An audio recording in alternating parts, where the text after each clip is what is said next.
Good evening, everyone. Welcome. My name is Katarina Schul. I'm an editor here at the Balie, and welcome to this program on the shadow side or the dark side of solar panels. And don't worry, also everyone here tonight with us. We're not only discussing solar panels. Of course, this is a topic much wider about the effects of climate policy, of the EU climate policy on the continent of Africa, but also other countries surrounding the EU, and what this means. And this is actually a very interesting topic to me because, as we all know, as I believe we all know, the EU has this ambition to be completely net zero by 2050 and even have a reduction of carbon of more than 55% in 2030. And I think also most people know we're not there yet. There's a lot of work to do. We need to do. There's a lot of decisions to make, and there's a lot of critical moments that we are right now. And at the same point, there's a geopolitical situation. There's a lot of influences that are changing all of these decisions that we need to make. And the same counts, of course, for the continent of Africa and this dark side of our energy transition. So I'm very happy that we're discussing these very crucial, honestly, topics on a Friday eve here at the Balie. I'm actually very proud that we're doing this. And I'm doing that with very good speakers as well, experts on energy transition, EU politics, equal trade, the relationship of the African continent and the rest of the world. And but before I dive into conversation with them, I'd like to say there is a live stream. That's why there's cameras. That's why I'm talking into a microphone. And this will also be broadcasted on YouTube and on as a podcast later on.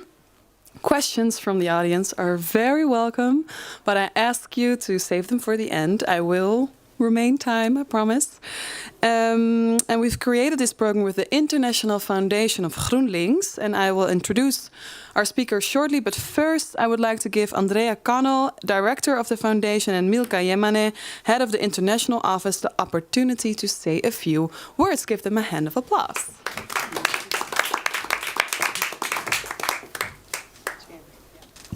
Thank you very much, Andrea Connell. I'm actually in the board, so I'm not a permanent staff member. But very much welcome this evening on behalf of the International Foundation GroenLinks, which is a foundation all about partnerships. Partnerships between progressive, green, democratic political parties and movements worldwide. We work together through those partnerships on common objectives, such as climate mitigation and adaptation, preventing and restoring biodiversity loss, but also ensuring climate and social justice. And I think in many of the partner countries where we work, the climate crisis is a daily catastrophe, impacting everybody's lives. So it's really important that there are green politicians like Fatima, or activists like Max, and writers and journalists like Thijs and Daf, who are willing to raise their voices and to share their concerns and take us forward. So, as International Foundation GroenLinks, we hope to make a humble contribution to that work by making this sort of event possible and by building on those partnerships, because we all want those just transitions to happen as soon as possible. And so thank you for being here this evening, and I'm very much looking forward to the discussions. Milka. Thank you so much.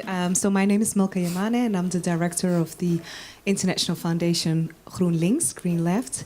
And I'm just very happy to be here, actually. This is our second cooperation with the Balie. And I think it is very important to have these kind of conversations. And also, as an organization, we try to be the bridge, actually, between political activists and organizations within the African continent, but also here in the Netherlands. So I'm hoping for a very nice and fruitful discussion. I'm just looking forward for this evening. Thank you all. And we'll hear from you as well at the end for some closing words, maybe some closing remarks that we can take home into our weekends. Thank you. I will grab the mic. Logistics. Thank you. So that's the International Foundation of GroenLinks, everyone. Maybe they're looking for people, who knows. Now it's time for our first panel discussion. I asked Ties Gijs and Daaf Bodde to already join me at the table while I'll introduce you further. Please come sit Kitteman. Welcome. I'll start with you, Daaf. You reported on the news for many years from various African countries. You also wrote a book, Het Continent van de Toekomst, The Continent of the Future. Yep. I freely translate, in which you focused mainly on the opportunities Africa holds. You traveled the continent, spoke with many people, mostly young people, young African people, on the influence of other countries and influences of other powers in Africa. And you've researched thoroughly the Eurocentric approach of the EU towards the African countries. I'm very happy and glad that you're joining us tonight. And on my other side, I have Ties Gijs. You're an investigative journalist at Follow the Money. You investigated the so-called carbon credits. In this book, Wie betaalt mag vervuilen, who pays can pollute. Yeah. Gets to pollute, maybe. You wrote this quite recently, actually, together with your colleague Mira Seijs. You elaborate more on this world behind carbon credits. But I've also gotten to know you as one of the co-founders of Are We Europe, one of the earliest, I think, cross-border collaborations of European journalists. And I would say you've always had a focus on what the effect of EU policies have been in the daily lives of many people. So I'm very glad that you're here as well, because these are two people with a lot of knowledge. But I'm curious, first and foremost, Ties, you are studying this climate policy of the EU, this energy transition, what's everything that's going on. How crucial would you say is the African continent to Europe's climate policy? Yeah, I think that's a good question. I think it's super crucial in terms of resources, in terms of collaboration and sharing energy, because there's so much more sun and wind potential in Africa. But yeah, resources for the energy transition here in Europe as well. And crucial to whom then? Well, crucial to, first and foremost, for Africa and people in Africa themselves, but also in terms of making the world more resilient by sharing and collaborating. So I think that's one of the main elements. But also in terms of, I mean, climate is so much more than just energy, right? So there's also food and there's other terms of like global interdependencies. And I think that's all at the table here tonight. And let's have some context here, because I believe there's a couple of agreements that we have between the EU and the African continent on climate policies, for example, on hydrogen, on I think the Global Gateway, the Africa-EU initiative. Can you take us with us? What kind of deals, agreements are already there, or are we working on right now? Yeah, so I mean, in the past, and that's what a colleague of mine wrote about as well, there were a lot of promises by EU leaders that, and also just European businesses, that there was a lot of hydrogen potential because, sustainable energy is easier produced because of every kilowatt hour in Africa with solar or wind is relatively cheaper than here, and there's so much more potential. So, a lot of Europeans were hoping to produce big amounts of hydrogen and to use that, for example, for heavy industry here. And those plans sounded very promising, but in practice, it turned out to be much more difficult. What makes them more difficult? The business cases didn't really work. That's what my colleague heard. I'm not an expert on it myself. On hydrogen, no. Yeah, but that's what my colleague found. And for example, the shipment of the hydrogen from Africa to Europe was just too expensive. It was not competitive with like fossil alternatives, and which is also similar, of course, to energy, the production of energy in Europe. And this is the case, for example, for the project in Namibia, right, that you're talking about? Yeah. And for you, Daaf, if you're listening to this and all the other deals, the initiative and all of the big investments, basically, that are this, right? That the EU holds to invest in these renewables or in climate policy or in climate justice, maybe, in African countries. Have you seen in the people you've talked to or the research you've done, like some sort of public debate on this under African people? People who are just curious on this or not at all? Yeah, I'm very curious and interested. I think many of the young people across the continent I spoke would say when they hear like, well, it's too expensive to ship the hydrogen, they would be like, well, ship the industry to Namibia. One solution. Yeah.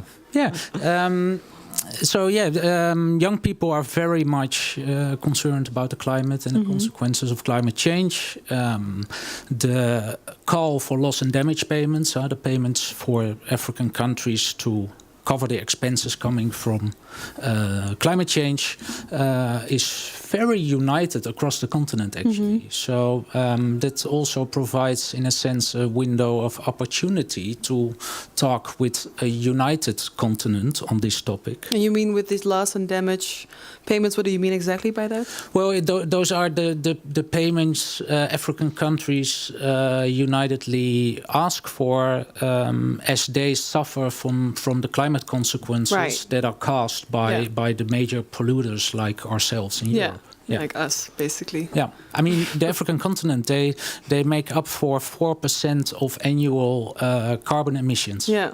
So that's pretty little. And then if you look at, I mean, I've seen in Mozambique what the cyclone season does. I've seen the coast being eaten in West Africa. I've seen desertification in the Sahel region. Yeah. It's very much alive. It's already real. It's already there, and much more tangible, maybe. Way more than here. I mean, here in summer we say, oh, it's hot. Oh yeah, climate change. Over there, it's climate conflicts. It's climate migration. But then at the same time, I feel the EU has this idea that they're like the leader of climate policy, like the fastest, the most innovative. I'm not saying this is true. I'm saying there's this reputation or there's this idea that they want to be. I'm also not necessarily saying I agree. Is this something? Is this view shared, for example, in African countries that you've heard of? That Europe has a leading role in countering climate change. Policy, yeah, exactly. No, I haven't heard any of them actually. Yeah. I think they would earlier talk about China. I don't know if Ties knows about China, but I think they are doing quite well in the shadows. It's a bit double in terms of China. I think actually Europe does deserve a very small but a compliment globally, because Europe is decreasing emissions quite rapidly compared to other continents, and Europe is one of the only continents maybe with a functioning so far, because it's being lobbied against very heavily, but with the emission trading system, for example. And this is at least pricing emissions in Europe and pushing companies and heavy industry to lower it. But China, you were asking. China has, I think, about peaked its emissions now, so that's good news. But all the renewable energy investments, which were massive in China, were just additional to they also opened more coal plants, for example. So it was not as if they were replacing fossil energy. So China hopefully will start making this transition, and in their climate plans they're less ambitious so far than the EU. So I would say EU is more of a leader in terms of climate than China at the moment. At least according to themselves. Yeah, but it also in terms of actual performance based on emissions. Yeah, and if we look at the African continent, I think, Europe, in terms of the image young Africans, if I generalize, have of Europe in the Western world isn't that good. While China, which I'm not legitimizing the policies that China rolls out on the continent, but they tend to say, like, look, African fellow countries from the global south, we are from the global south as well. Look at how we developed in recent decades. Follow our lead. So that's why they will probably, at the moment, look closer to China as an example. As a partner. Europe. And as a partner, in a sense. And I'm not saying that's the wise thing to do, and I'm not saying that from a Eurocentric perspective, but the Chinese... what do you mean by that, by Eurocentric perspective? Well, like there's a danger in our thinking that we think if China is meddling in Africa, that's bad, and if the Western countries or European countries are meddling in Africa, that's good. That's what you mean, right? Yeah, I want to stay away from that, because I Me too, but I'm just expliciting your thinking to address it. Yeah, I let's say I don't want to claim that we as Europeans have our moral standards at the right place at the moment. Frankly, we don't really have. So who are we to criticize China, for instance? That's what many African young people tell me when I try to criticize China or even Russia. Yeah. Is there a big, for example, you said So China knocks on the door and says, we're also from the global south. We developed very rapidly. We've gained all of this wealth, and you can do too if you follow our lead. Is there much a different approach of EU or EU countries that knock on doors in Africa or African countries? Yeah, it's different. A good example is from an entrepreneur I spoke in Kenya once, and he said to me, Dav, when China comes, they bring infrastructure and investments. When you guys from Europe come, you come to lecture us and come with demands, and nothing happens. And I'm not by saying that legitimizing the approach of China, which is an approach of non-interference. They are like, we are here in it for economic trade. We don't economic want to... growth and probably money. Absolutely. I mean, the infrastructure is often between port and a mine or natural resources. So absolutely. Whereas money is made. Yeah, and they don't want to get involved in human rights issues or preach about democratic values.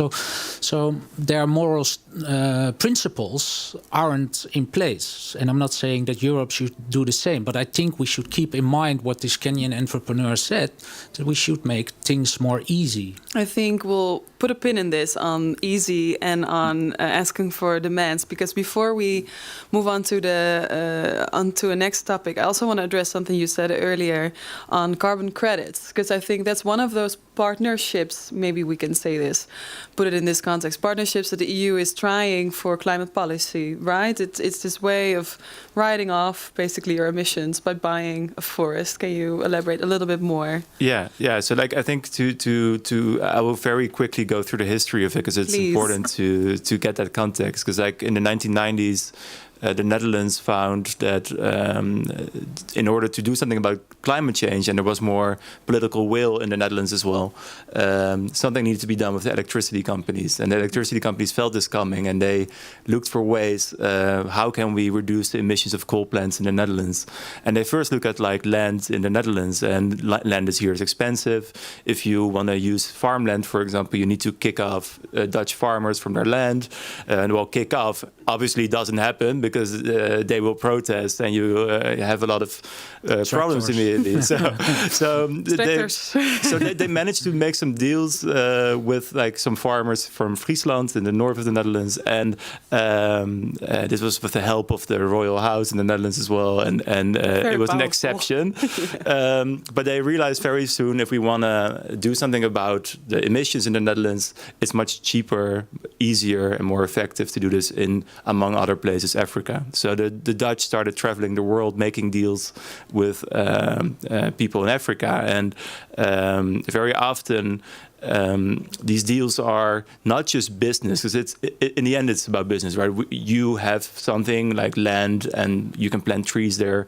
We will pay you for it, and it benefits us as well. Mm-hmm. But it's always also preaching, right? It's we always come with a moral explaining, because we say very often this small idea from the Netherlands, this became a global carbon market where Gucci and companies are trading, but also where governments for many years under the UN were trading carbon credits, as they're called. Yeah, I was reading this in your book, and I was wondering how much.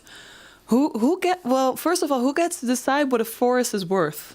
Yeah, the consultants from the Netherlands get to decide really that. Weird. And who gets to control whether the forest is there? Consultants from Europe or the US. And so this entire system was an asset class was created, a financial asset class around climate. It was a new way, a new kind of commodity after gold and all the resources Africa has, climate and carbon became a new commodity. Because we gave it away basically to this big finance sector and stopped regulating it. Or what could have stopped this, or what can stop it now? I think we were talking about whether Europe is a climate leader. And whether we would praise Europe too much. I agree that way more needs to be done. And I think we've been picking the low-hanging fruit with renewable energies, and the tough questions still need to be answered in Europe. Mm. And I think our mechanism, instead of answering these tough questions here at home, we prefer going still lecturing maybe in other places in the world to tell them how to live their lives. I mean, it would be completely ridiculous if a Chinese factory owner would come to the Veluwe here in the Netherlands and say, like, you guys don't protect your nature well enough, so I'm going to fence it, hire rangers, and get off this land, you know? Or if Dutch households would be told, you need to use your laundry machine more only once per week, because otherwise you use too much energy. Or we're going to change your gas stove for a cooking stove that we've manufactured in China and that you have to use now. I mean, nobody would accept it. Why is it being accepted then? Because that's happened. Because it's neocolonial structures that are being implemented here, and I think it's mixed. It's all being mixed. So like forests is just one thing, but renewable energy is the topic of tonight. I mean, a lot of like renewable projects were also financed this way, and it's very often to the benefit of. I mean, I find it really crazy that we're depending on Africa to reduce our own emissions. That's. I mean, do the math on a piece of paper, on a sheet, and you will see we all need to go to net zero. So, I mean, we could help Africa with granting money for free, or investing in a hydrogen hub in Namibia. It's not the weirdest idea, but still, it's not. It's better than probably carbon credits. Yeah. But aren't you? Well, there was also a laughter from the audience. I appreciate that, because it's ridiculous that we're writing off the math like this if we have to go net zero. And it also works the other way around. I mean, the Congo Basin, together with the Amazon, the rainforest, those are the two lungs of our planet. And it works the other way around in a sense that we as Western world, we've delved the entire world. And now we say to people in Congo, no, protect your forest. Mm-hmm. Don't delve the richdom in your ground. Mm-hmm. You have to take care of it. Mm-hmm. I want to come back to one question, because I want to make sure I understand it right. Is this carbon credits policy, which I think it's in this free market, right? And I think a lot of the climate policy that the EU has, they looking in the free market for investments, for money to get it done. For example, also for the hydrogen project in Namibia, which, spoiler, there isn't a market for anymore. Is this working because of the free market, or is this also working because there's a deliberate political instrument in it for Europe? Wow, yeah, good question. I think what I see, it's a general tendency, which is for me and my colleagues at Follow Money very interesting, is that there's a self-regulation kind of element to it. So it's very strong lobby from the industry to come up with its own solutions for the climate crisis, and to kind of move responsibility from themselves as polluters towards other places. So I think that's happening. I think the government is not taking any control here. So if there would be any actual honest policy to help Africa become more sustainable and accelerate the energy transition, then that can be government-led and government-steered. And I'm not going to say everything's going to go perfect. No. I will for sure also write about that. But I think it's more honest, at least. Right. We're going to continue this conversation to dive into what needs to fundamentally change in these policies in order to make these real and equal partnerships, and in order to make sure that both ends of the deal profit. But we wanted to talk with someone very special, actually, who was coming to the Balie, but unfortunately not in time. Her visa wasn't ready. This, of course, was Fatima Zahra Tichoua. She's from Morocco. There she's an environmental advocate. She works at the political bureau of the Green Party, and it's really bad, actually, that didn't work out. I mean, imagine that Dutch consultants decide where carbon credits are used, but Fatima, activist from Morocco, isn't allowed. No, not. Well, what we know is that her visa wasn't ready on time, which makes it hard, not allowed for her to travel now, today. But what she did do today is tape a video for us, because we asked her what the biggest challenges are in climate policy right now in Morocco, and how she would like to collaborate with the EU on these challenges. And we're going to listen to her for a couple of minutes, and then we'll continue the conversation.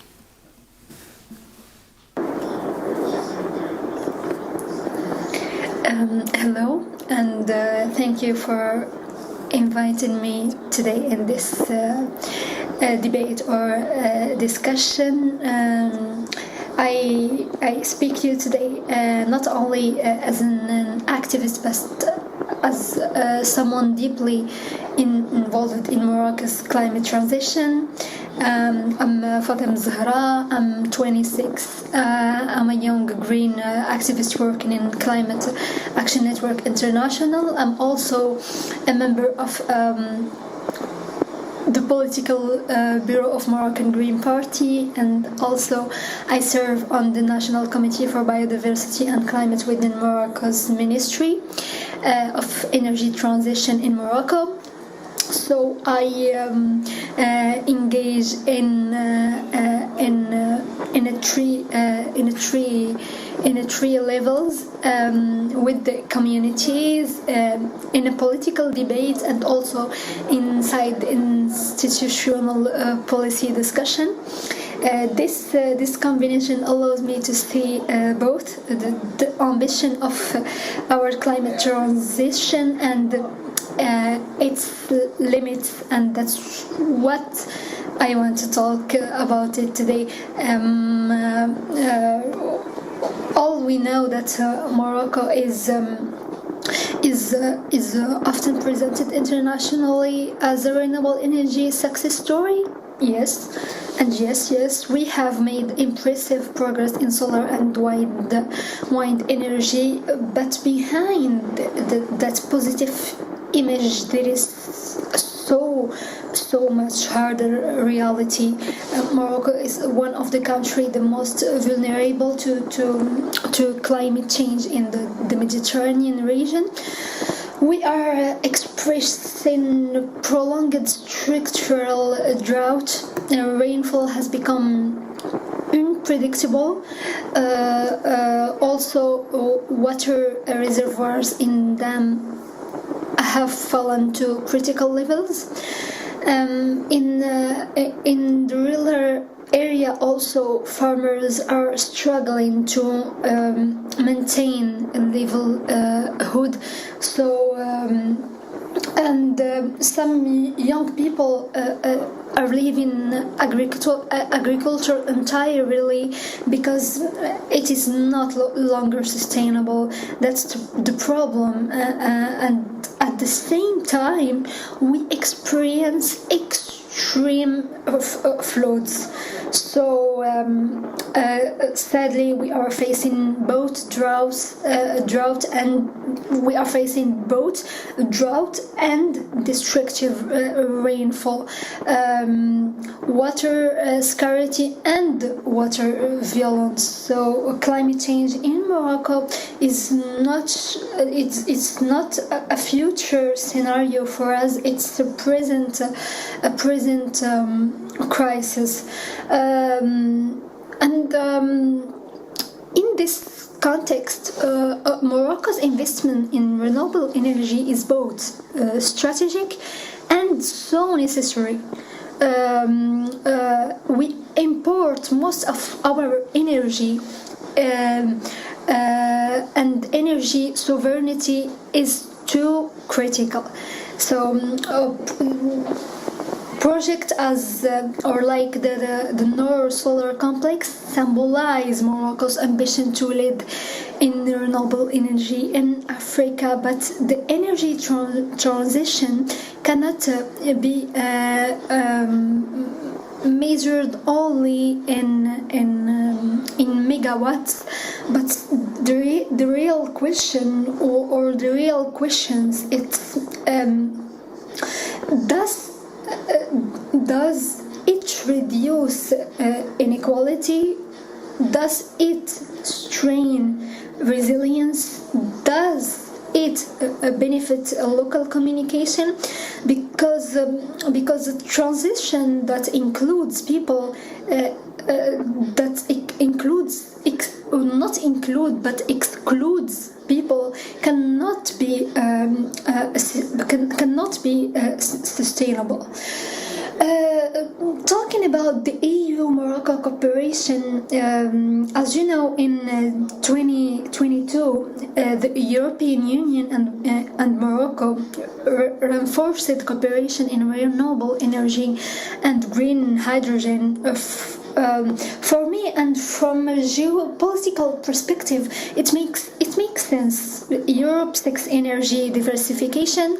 Morocco offers renewable potential and geographic proximity. So, on paper, this is a win-win partnership. But the key issue, or the main issue, is how it's structured. If renewable production in Morocco primarily export-oriented, if it mainly supports Europe's decarbonization strategy, so while rural Moroccan community continue facing drought, unemployment and water insecurity, then this balance or the balance must be questioned. So I think decarbonization should not be externalization.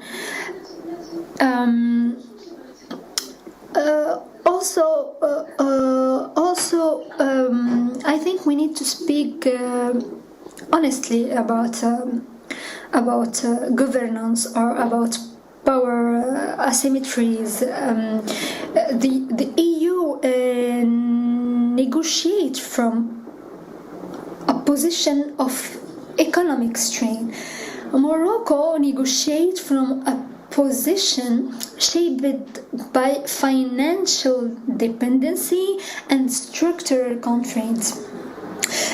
I think the true partnership, or the win-win partnership, should have transparency, democratic participation, a strong environmental and social safeguards, and also civil society involvement.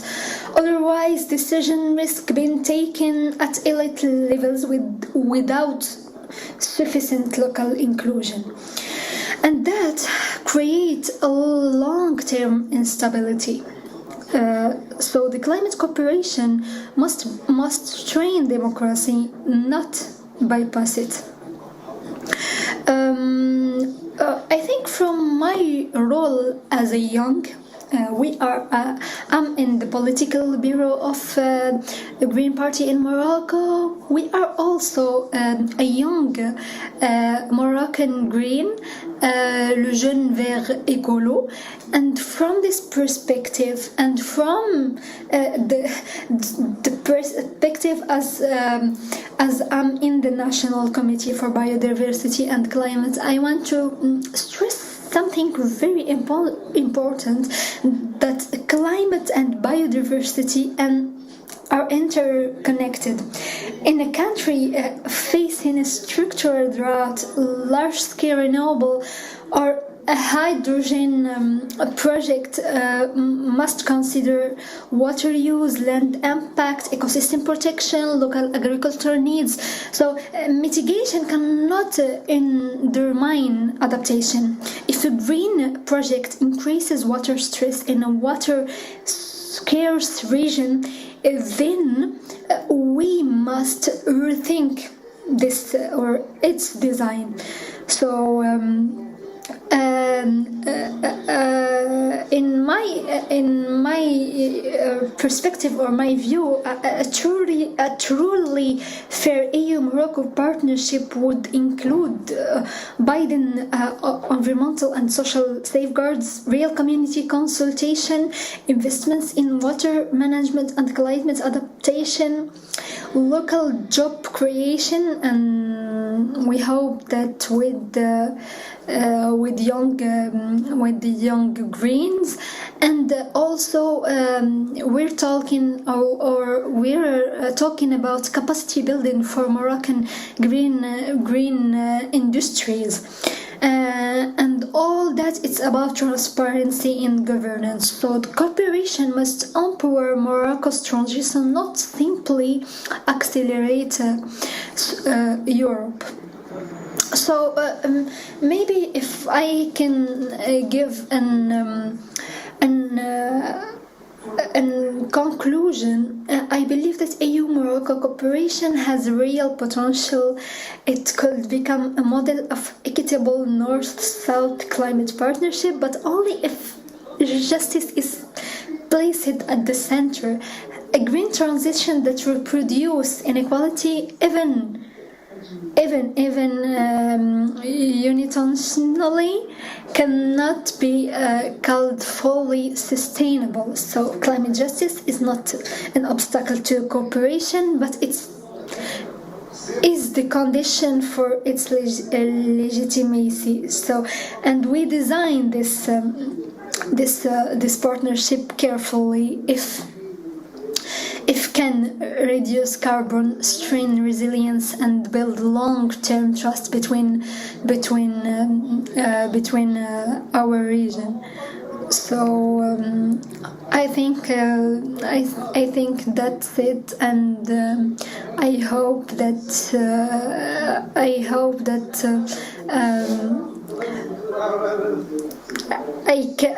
I can be there with you, but sadly, and with the visa, can I use the term of colonialism visa?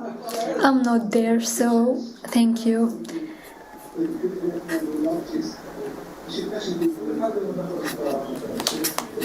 Thank you, Fatima Zahra. I hope you're watching, and I really hope to have you here live next time. But we're going to continue the conversation on all the points you brought up, and I'm not going to do this only with these two, but I'm asking a new person to join us at the table. Max Kofi, please come and give him an applause.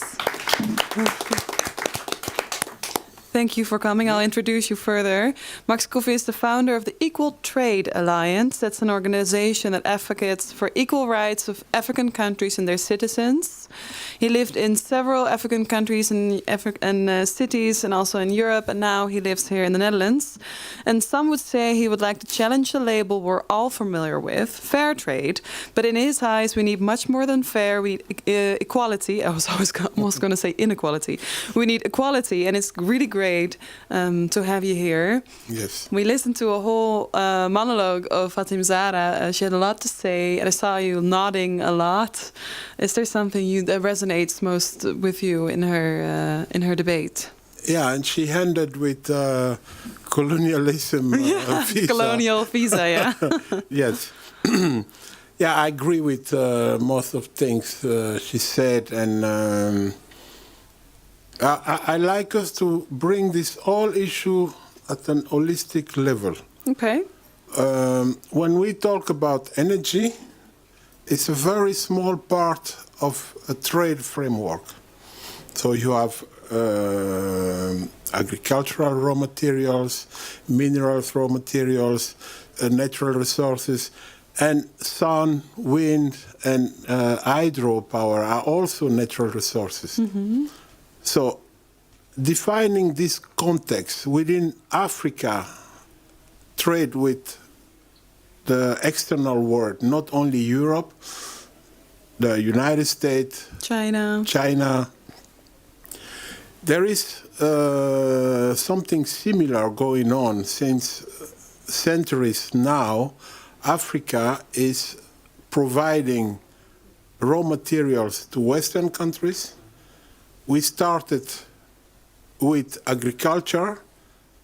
For the agricultural revolution, we needed to go enslave African, take them out of Africa to work on plantation in the United States and out of there. For the industrial revolution, we needed raw materials, so we came with colonization. Mm-hmm. That is what has created wealth in Western countries, and China, including China. Mm-hmm. So today, the same system is going on, but we call it market dynamics. So the free market that we were discussing earlier, market dynamics, you name it. So that's the situation. When we talk about equal trade, actually, it's about. I've listened to her and also to the two colleagues talking here. what I miss in this whole story is what are Africans doing about it? Yeah, so we let Chinese coming in Africa telling us what to do. European come in Africa, they tell us what to do. American comes now. India is coming in. Even Brazil is coming in. Israel, South Korea. Russia. Oh, sorry. Turkey, Russia. we can go on. Everybody's welcome to Africa and telling African people how to do. What I want, personally, what I'm fighting for, is that the time comes where African people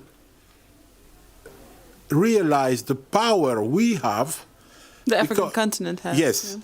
because it's not just like that Europeans are coming, everybody's going there. Why? Because there's something. So when we will realize who we are as African in this world and what role we can play, yeah. that can bring a lot of change. And then the demands can shift, right? Because we were talking about this earlier. For example, European policies come with a lot of demands. And you're just suggesting, what if we turn this around and these African companies or African citizens or governments can raise their own demands and then see if there's a match? Exactly. So before starting trading in energy, in any area, African people should have their own conditions. Mm-hmm. Like you want green hydrogen, it's fine. Mm-hmm. For example, the case in Namibia, right? Yes. Let's make it concrete. Yes.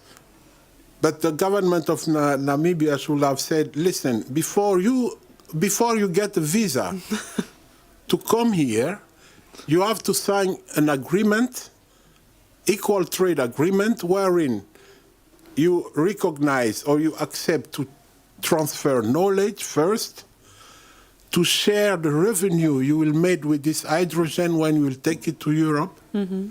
and then to invest in local processing. Mm-hmm. So those should be the conditions. And African government should do it with China, with the United States, with Europe, with everyone coming there for business or for trade. Did you know, for example, that the weapon industry of the United States is depending on African raw material for more than 80%? I believe that a lot of the wealth, just in general, is completely dependent on the global south, which is very largely made up of African countries. So extended to the climate adaptation or mitigation, like African countries are now asking for funding, mm-hmm. they should first go through a new economic system, change the rules of the trade.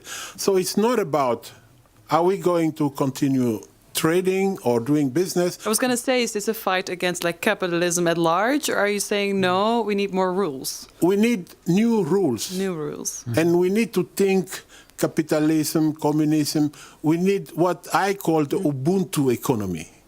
The way we have welcomed all the people in Africa, when the time will come, we can help the world more than what people expect.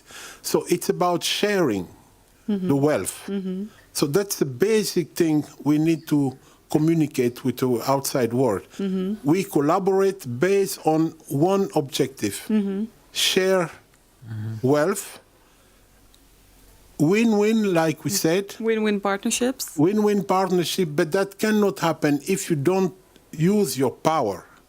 And then you're addressing morely the African governors, right? Exactly. They need to address their power. Are you saying, not like an accusation, but are you observing this is something they need to do, or is this something the EU needs to facilitate? It's both.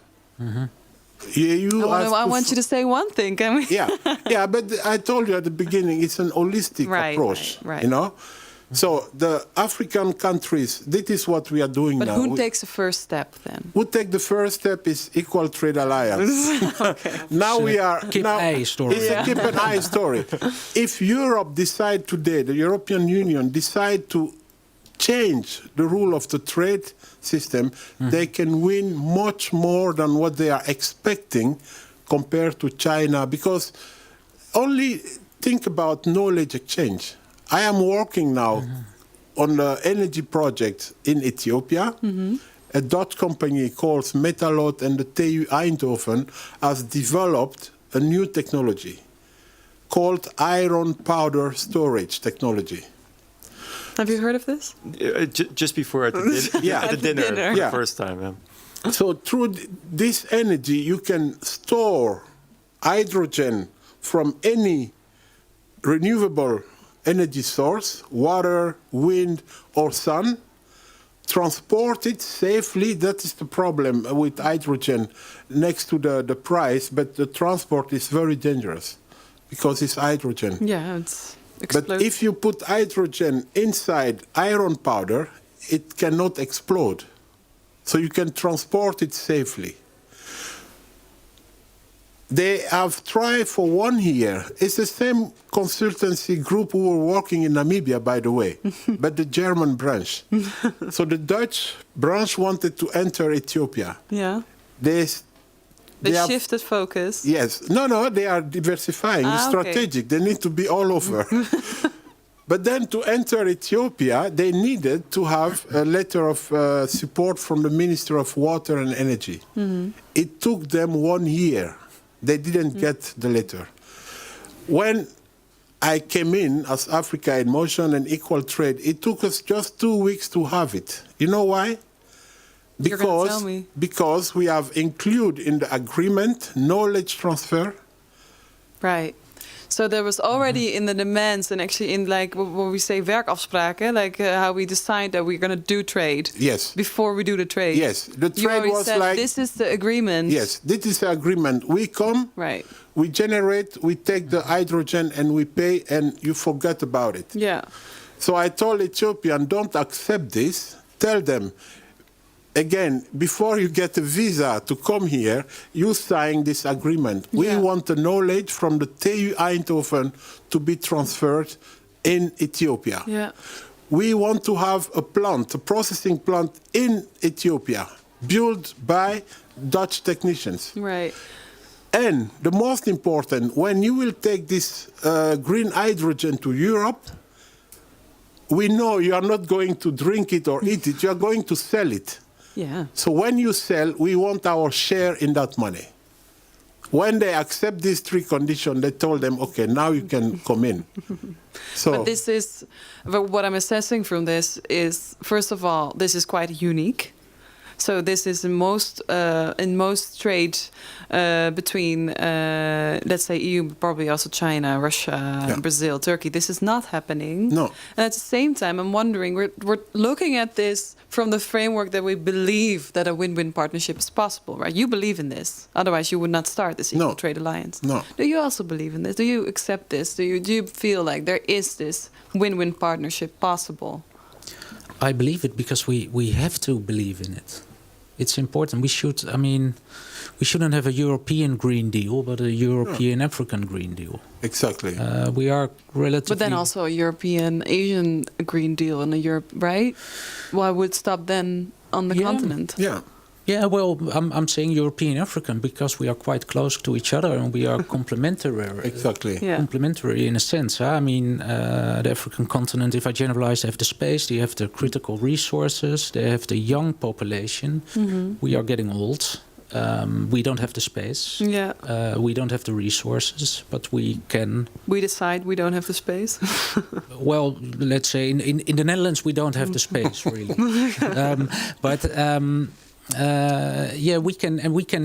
I mean, African countries, what they look at when I specify for the energy transition, 600 million people still don't have access to energy in Africa. In Africa. Yeah. So we can help with that. We can move green industry to African countries. And in return, say we also chip in gaining this infrastructure in order to get electricity in all of these places. This is something that can cause revenue. I'm wondering. Yeah, that imagine hydrogen becomes an export commodity for African countries. Yeah, I mean, that's the idea, right? The hydrogen project in Namibia was started because of actually an incentive born in Europe saying, okay, we need this new energy that is green. We need this for our industry because in factories, for example, a steel factory, we cannot just do wind or solar panel. We need this hydrogen. And hydrogen is like the silver bullet of like net zero or almost net zero in the process of becoming net zero. But we cannot do it here. So we're going to do it in Namibia. And then we're going to bring really big ships and have it come to Europe.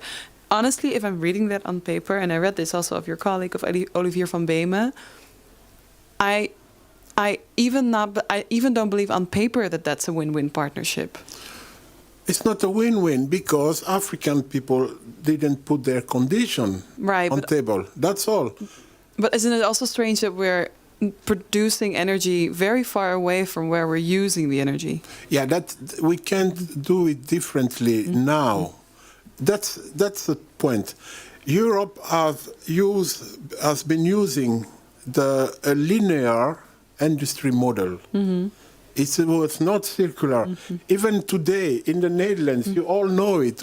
They want to build new houses, but there is no energy. You know why? Because we have built something very stupid. It's top-down construction. And now the grid is getting, how to say that? Congested. So we need to take it also from bottom up. That's a challenge in Europe. We don't have this challenge in Africa. So in Africa, we can start right now in the right way. Yeah. So you're quite hopeful. How do you assess this? Yeah, I agree. But I think I want to add one point as well that we should discuss tonight, I think, and that's just the finance. I mean, where I think there could be a win-win partnership between Africa and Europe is, I think Europe has, in the current financial system globally, Europe has power and Africa at this moment doesn't. And for a lot of these new developments and climate adaptation and everything that needs to happen in Africa to address the challenges, it has to do with finance. And I think... What do you mean by finance? So by the fact that there needs to be investments done? I mean, that's the same in every place in the world. But also in the currencies that the investments has to be done. And it's also like who controls kind of the finance streams. And if you look at, like, for example, reports of the United Nations, they are really concerned that too many of the current finance flows are dominated by financial institutions from the global north, for example. And a second issue I want to say, we were hearing about droughts and about like floods. And if kind of any type of climate shocks that are going to hit Africa will increase the risk of doing business in Africa, will increase the interest rates that Africa has to pay, will increase the debt structure that African countries have towards often Western or Northern financial institutions. And this can become really, I'm personally really concerned about this. This can really become a nightmare scenario for African countries.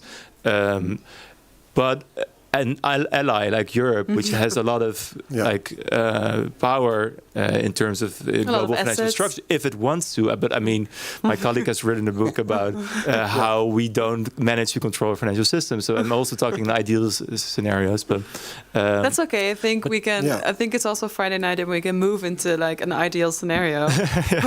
But if we're talking about risks, what I find interesting is that. Often I hear with investments when it comes to the African continent, it's like it's too risky and leaving out the climate change and all it causes now and in the future. Because of corruption or for instance, governments that are not stable. Nord Stream 1 and 2, how are those two doing? Not that well. I think now LNG is imported from the US. Yes. Well, the Atlantic axis is pretty much betrayed. So. Perhaps we should look south differently, instead of like keeping our fortress Europe and closing up. We should open up.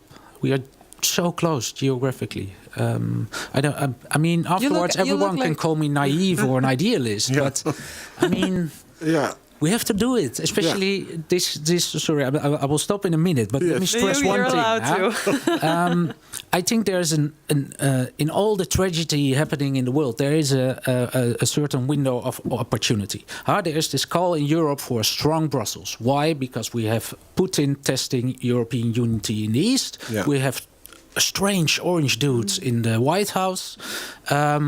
So we need a strong Brussels, yes. But then if the Atlantic Alliance is being betrayed, let's look south. And then when I look at the African continent, what I see among young people, what I see, what Fatima said, what Max is saying, Africa counts 54 countries. They are arguing, very different. They are arguing about everything. Mm-hmm. The African Union isn't very strong at the moment. But there's one thing the African continent is quite united in: the call for loss and damages, the call for climate justice. Yeah. So this is an opportunity to perhaps work with a united Africa, and we as a European Union can possibly strengthen the African Union. But can we connect these two frames, if I'm honest? So the loss and damage money, basically, that means that we're paying, right? Yeah. The EU is paying for damage and loss. Yeah. Can we connect this in a climate policy, or are we going to create another free market that we're paying off debts? And I mean, I feel like we need to make sure that we have some I think in a sense we have to first also. I think that's why climate justice and loss and damage payments would be a good start, as we are a great polluter and Africa is bearing the consequences, and we have a certain colonial debt, of course. It's. I mean, what I notice, I don't know if you noticed it recently in Ethiopia, for instance, but there is a growing anti-Western sentiment from history, but also from the patronizing position. We always come into the continent and we start West-planning. Right. Yeah. Let's go to Max, because I feel like you've been wanting this. Just about the finances. I'll give you one example. We take the cocoa value chain. Yeah. Between Ghana and the Netherlands only. We have done a research. The Equal Trade Alliance, we do awareness creation, academic research, and advocacy. So we have done a research with the Wageningen University on the value chain of cocoa between Ghana and the Netherlands. All the production of Ghana arrives in Amsterdam. Here in the port. Yes. Ghana in 2019, it didn't change this year, Ghana got $800 million by selling 86% of its cocoa. Mm-hmm. The Netherlands, who only makes semi-finished product, got $20 billion. And at world level, we are talking about more than 130 billion. So the equal trade system, to come back to the lack of finances in Africa, is not actually lack of finances, it's a broken trade system that's keeping African people and countries in poverty. So if we applied an equal trade legislation, it has to be binding legally and non-negotiable. You get 20 billion in the Netherlands, 20 or 30% of it has to go back to Ghana. If you don't sign it, you don't come in this country.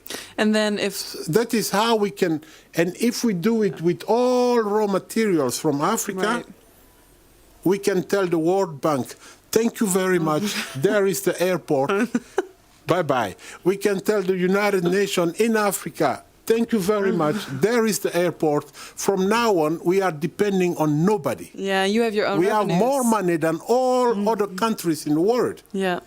So we can fix it in that way, but it's not easy. No, you never said that, Ties. Yeah, I think it's a very good example with the cocoa from Ghana. I think between 2022 2024 there was a price increase of like almost 600% or something, and the people benefiting from the price increase of this commodity were not the farmers. They were speculators on the financial markets, or in like the kind of Western companies shipping it out. Yes. And in terms of, that's what I mean with in terms of finance, we have to look at why did this happen. And I think this happened because I was told, but you probably know better, but that it happened because there were new governments about to get into government, and they needed access to foreign capital, so the foreign finance. And how do you get foreign finance? I mean, if your own currency is not being valued enough, you're going to have to get foreign exchange. So they sold their cocoa for a very low contract towards like Western traders. And then the price increases because, I mean, and the farmers, like there was a shortage of cocoa. They didn't benefit from the high prices to kind of reinvest, replant.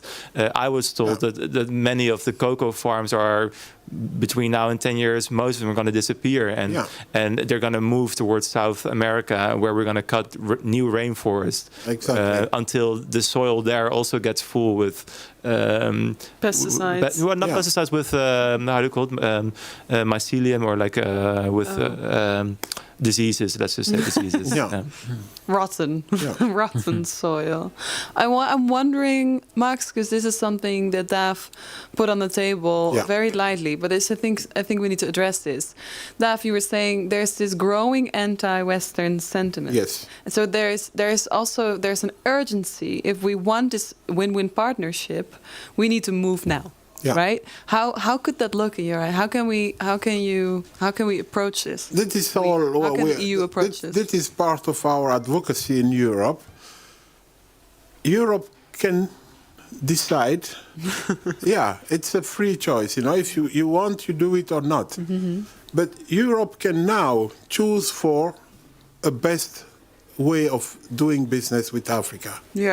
If we do it as Europe, we will have more benefit than in the long term, then, or very short term. Tomorrow morning, if we change, no, seriously, because nobody is doing this, sharing revenues with Africans, sharing knowledge with Africans. But then I'm going to be like the devil's advocate. If we're sharing revenues tomorrow, my revenue is lower tomorrow. Okay. Then, if we weren't in the first instance, I'm not saying that we should think like this, but that's of course people think like this. Yeah, this is exactly what's happened when oil-producing countries from Arab countries came together.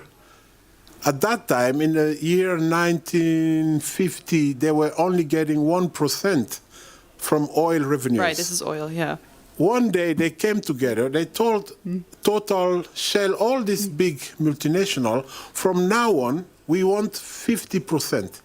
If you don't do it, you don't get any oil from us. It was big panic. People were like, oh, no. But look at today. This multinational, they are still making billions of profit. So sharing doesn't mean losing. This is something Western thinking, like individualists, you only think about yourself. Like, if I share, it's not like that. We have enough to share, and you don't need to lose when you share. But then what happens, right, with oil is that in the end, the consumer is paying more for the oil. Somebody has got to pay for the fact that there's losses. I don't think the price of oil Am I saying something? Maybe I'm something.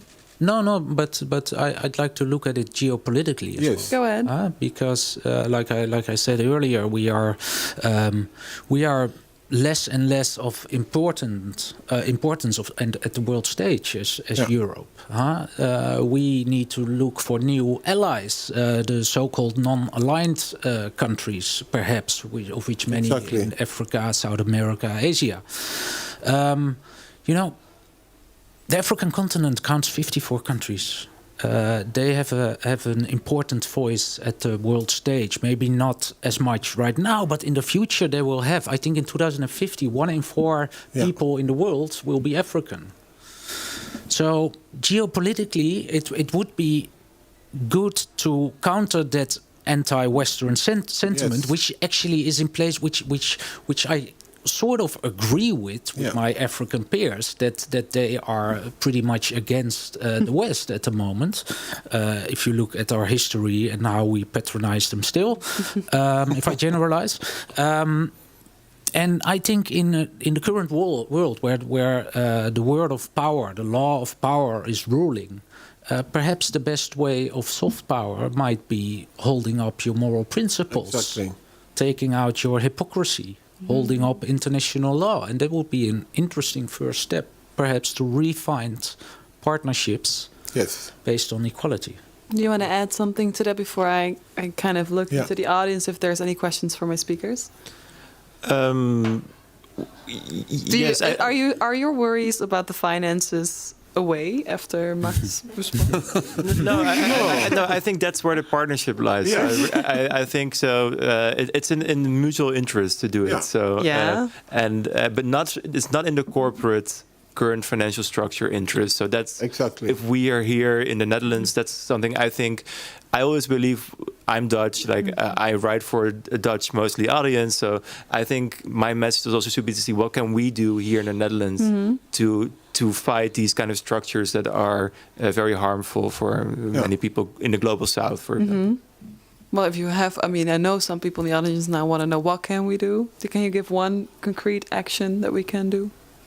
Well, I think it's like voicing this politically. I mean, I think for me as a researcher, it's highlighting these structures, and then Exactly. we need to understand them because too few people understand these structures that we're stuck in.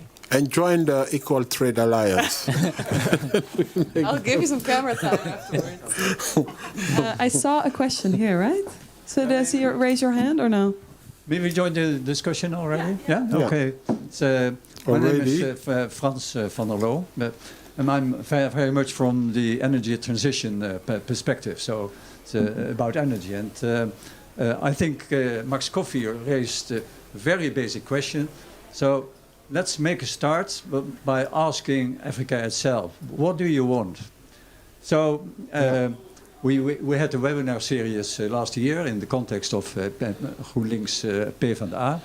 And we asked exactly that question. And many voices from Africa came up, in fact, with two priorities. The one is energy access. Yeah.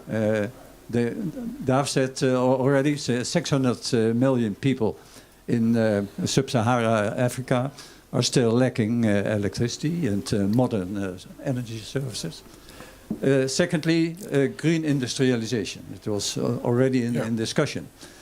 Do you have a question for one of the speakers? Are we going there? No, I have two concrete political suggestions. What can we do in the Netherlands? One is, if you look to the priority of energy access, we had, as the Netherlands, we had a very nice objective to fulfill this for 100 million people in the world before 2030. It was in the former I need you to be a little bit more concise because I also want other people to be able to have a question if they have them. Can you round up a little bit, please? Okay, we have to restore in the coming cabinet again this energy access, and we should have import criteria for hydrogen and for renewable energy for Africa. So just an equal trade. Equal trade. Yes. So we should take action on these. Thank you. Does anybody want to respond? I also see a hand there. Does anybody want to respond? I think equal trade is. I totally agree with. Yeah, it's interesting. I mean, I read the manifest of GroenLinks, and it's interesting to read. It's. What makes it interesting? Well, it's about what we discussed, and it's about. I mean, we need to think about the future more, and we're doing that too little. I mean, that's long term. More long term. Think far. Yeah. Hi.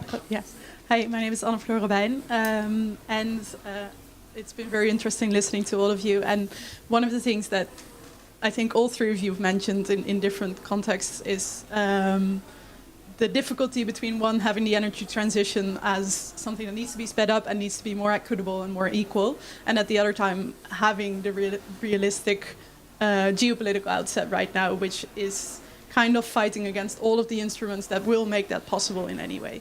Right now, I think in Addis Ababa is the African Union Summit again.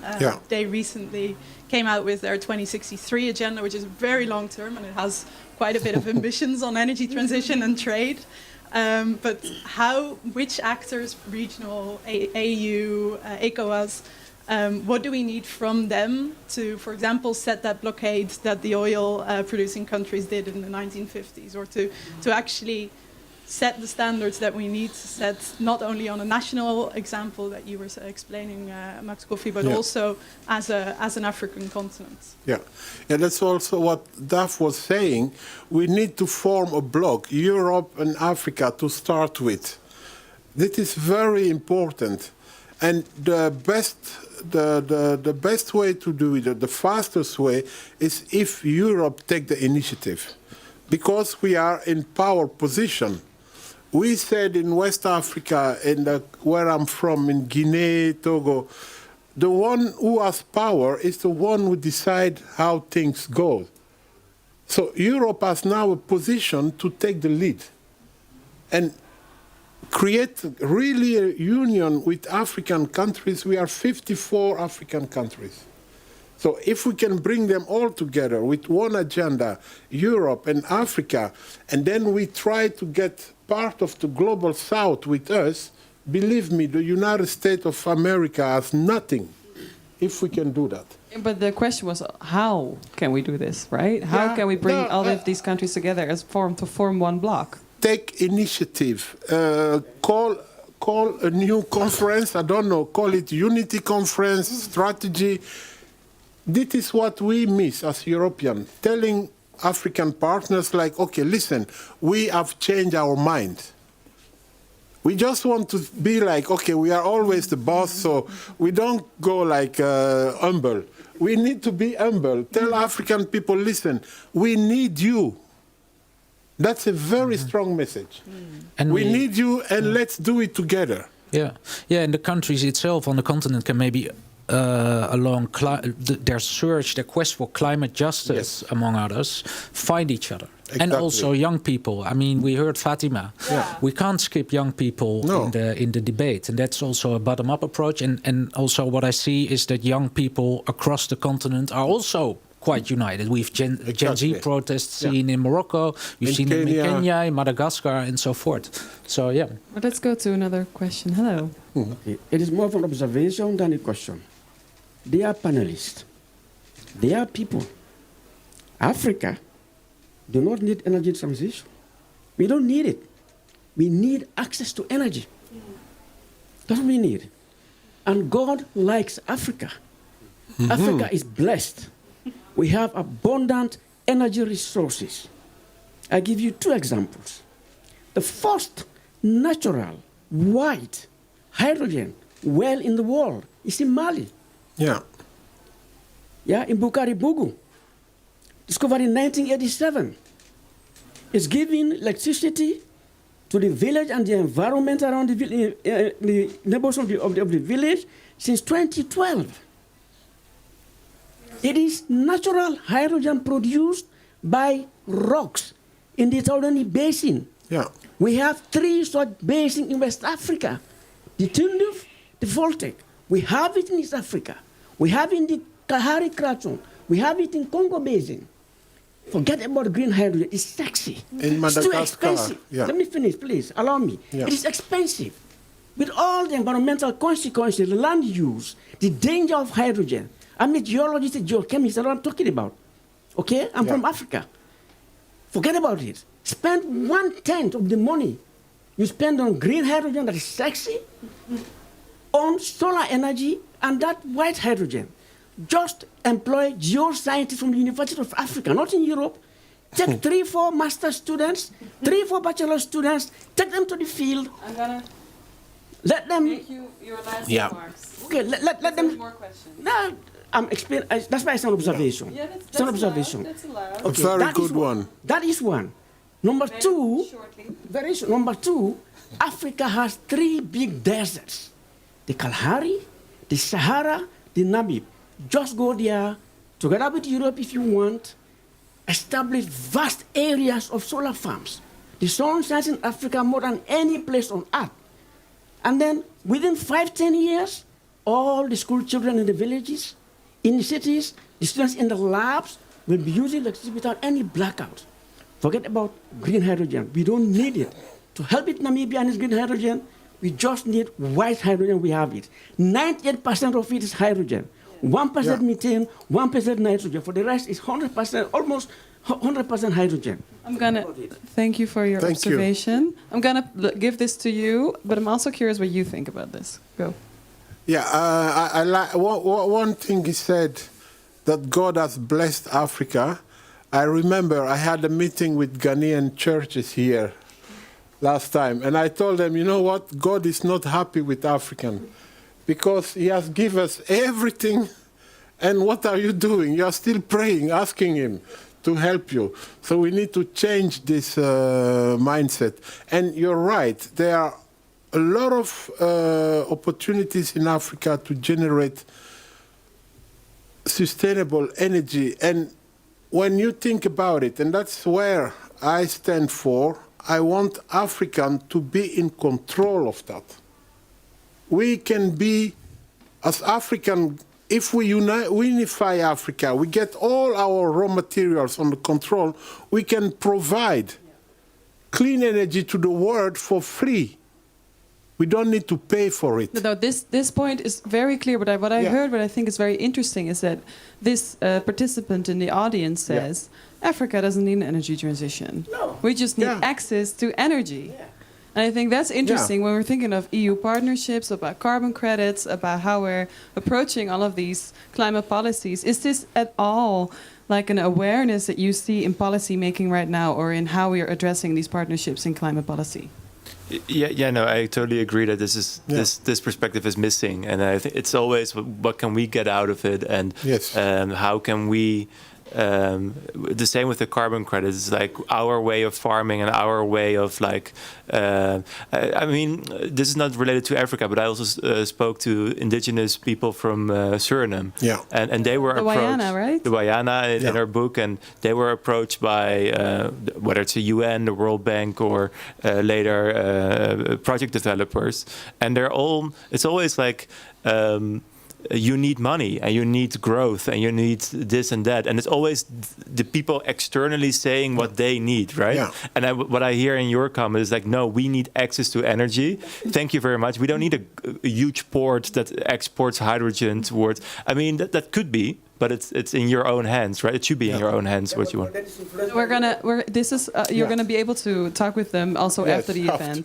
After the event, because I have one last question and a closing remark I want to make. Do you want to respond? Yeah, well, one thing, a question for you in line with your observation is the energy transition. Isn't that also a means to create jobs? Because the African continent needs jobs too. That's also something Fatima Zahra said, right? It needs to be job creation. Yeah, and that's maybe an opportunity that comes out of an energy transition. And just shortly, energy transition is a term coming from Western countries. It's not from a Moroccan or from a Zimbabwean. It's the same now when you say in